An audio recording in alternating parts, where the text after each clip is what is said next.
Hi, in today's tutorial, I'm going to show you how to remove pieces on chess.com. So the first thing that you'd like to do, of course, is just go and open whatever browser you're going to use to follow this tutorial steps with. Here in my case, I'm actually using Brave. But of course, in your case, you can use any other browser could be possibly working for you in your PC. Once you open that browser, make sure to go to this URL section and simply type chess.com and hit the enter button, and that should take you into this page.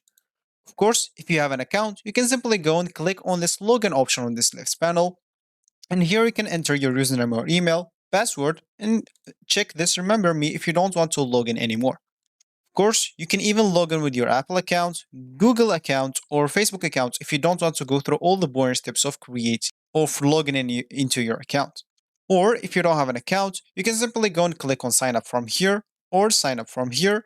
Both will take you to this page. And here, of course, you'll just have to choose a username, email, enter an email password, and simply click at sign up. Of course, you'd like even to choose your chess skill level, new to chess, beginner, intermediate, or advanced. And also, you can sign up with Apple, Google, or Facebook, like login if you don't want to go through all the boring steps of this signing up. So once you're logged in into your account or you just created your account, you'll find yourself here in this home screen or the main screen of the chess.com. So as we said in the beginning of this tutorials, we would like to remove pieces on chess.com. And of course, if you want to do that, then just go to this left panel, hover learn, click on analysis. Here, you will get our board. Of course, if you want to remove pieces or set some pieces, we can simply go here and click set up position.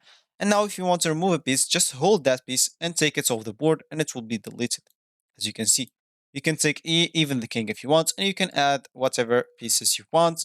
And once you finish setting up your board, as an example, you can start playing the game by clicking on this load option. Now you can actually start playing the game. So this is actually for this tutorial. Hope you like it. Thank you guys for watching and goodbye.